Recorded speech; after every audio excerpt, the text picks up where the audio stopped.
Greetings, friends. Today we will dive into the fascinating and inspiring story that happened in 1968 with a young parachutist from Ohio named Mickey Robinson.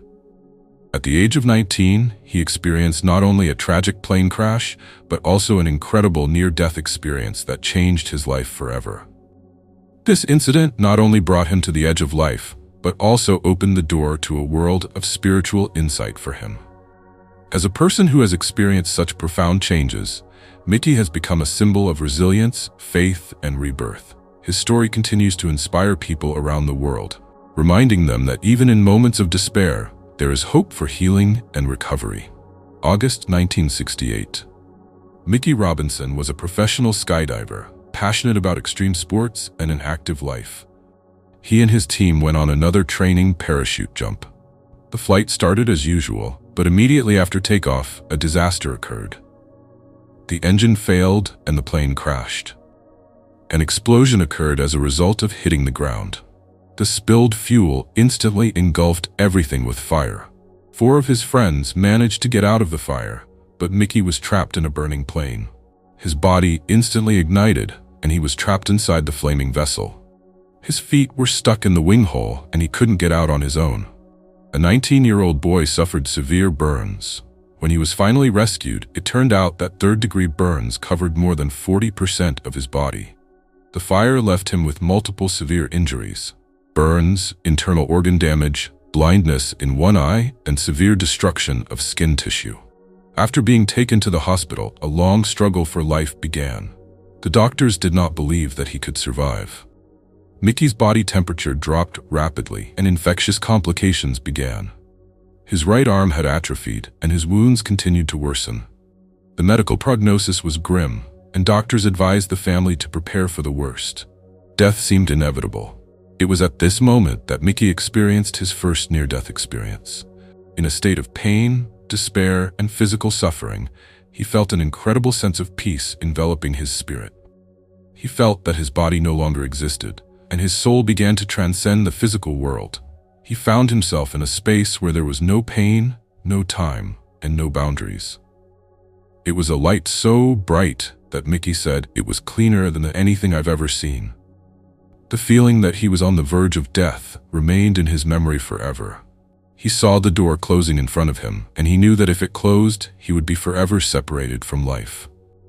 Mickey realized that this moment was his passage to the afterlife. Then he began to pray, although he had not been a religious person before. He prayed for a second chance, for forgiveness and a return to life. At that moment, he felt the endless love and peace that enveloped him. It was not just a physical return, but a spiritual renewal, an awareness of a higher power and its participation in his fate. After the near-death experience, a long recovery process began. Despite the gloomy forecasts, Mickey began to recover surprisingly quickly. His right eye, which doctors considered to be permanently damaged, was completely restored. The miraculous healing continued. Doctors feared that his right arm would have to be amputated, but this did not happen. Not only did he survive, but he was also able to restore its functionality. After going through this tragedy, Mickey realized that his return to life was not just a medical miracle, but also a spiritual salvation.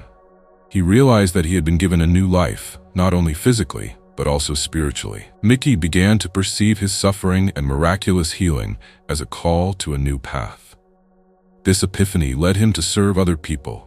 He began to tell his story, inspiring people to hope and believe.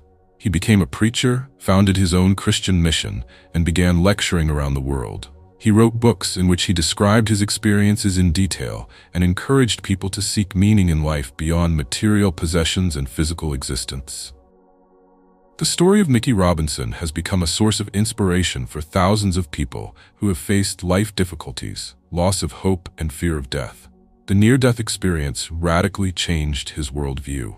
Before the disaster, he was a young, active man, focused on sports and did not think about the possibility of death. But his life took a completely new turn. He realized that life is not just a physical existence, but also a spiritual path. Robinson claimed that his experience allowed him to see the boundary between life and death. He realized that this was just a transition to another, more important world.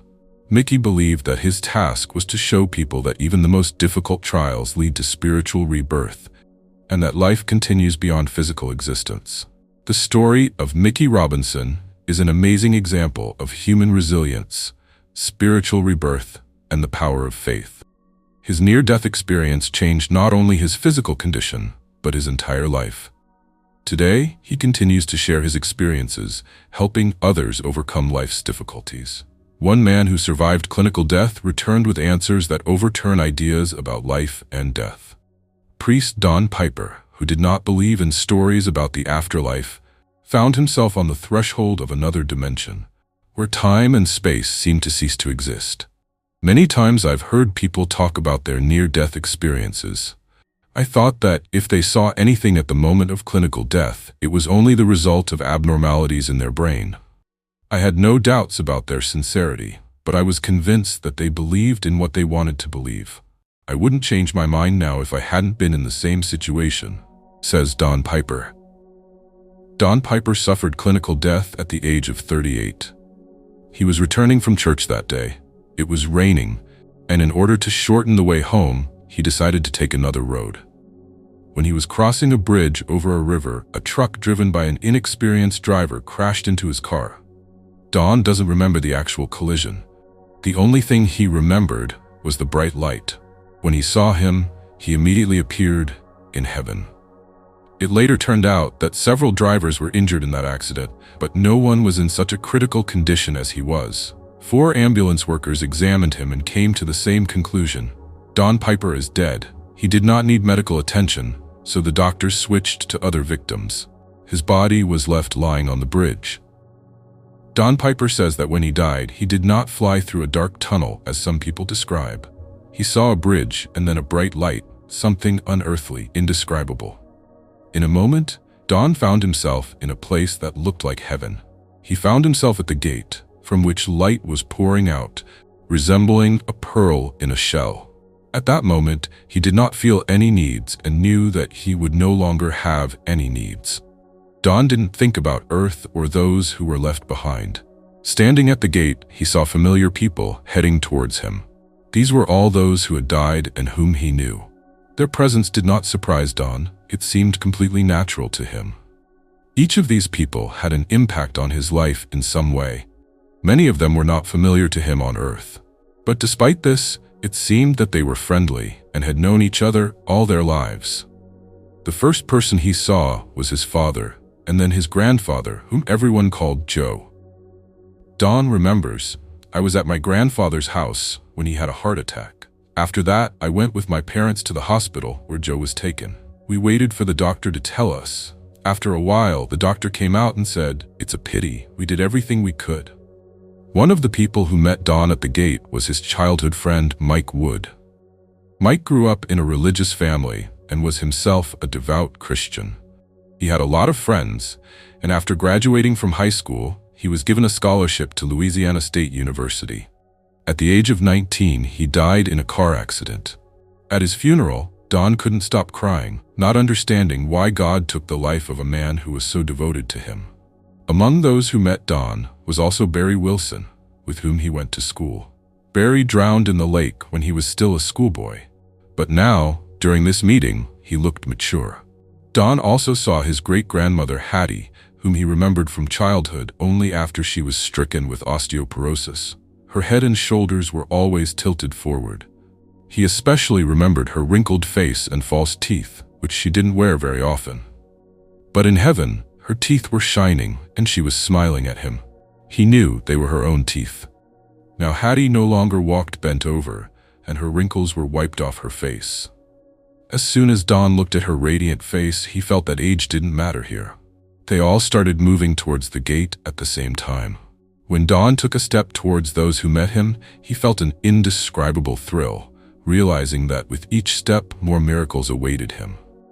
Don Piper remembers that when he looked through the gate, he didn't feel anxious. None of them bothered him. Don Piper heard the music. As a child, he spent a lot of time in the village, walking in the meadow and making his way through the tall grass. He often startled birds, which took off by making a noise of wings. It was the sound of wings that sounded like the music he heard as he headed for the gate. This music was the most beautiful and pleasant that he had ever heard. The music there surpassed anything we can imagine. Don Piper felt like he was hearing thousands of different melodies at the same time. However, these melodies were not chaos. With his hearing, he could distinguish each of them. This music still sounds in it, although more than 30 years have passed since that moment. He saw colors he had never seen before. According to him, on Earth we can only see a grain of that beauty when, for example, we look at the sunset or at a crystal clear lake in the sunlight. But even all this cannot be compared with the beauty of another world. Don stopped right at the gate. Now he could see what was happening behind them. He saw a city with paved golden roads. He was amazed. If he had gone further, he would have seen something even more amazing. But when he was ready to go through the gate, they disappeared. One priest, who was returning from a Christian conference on the same road as Don, found out about his accident.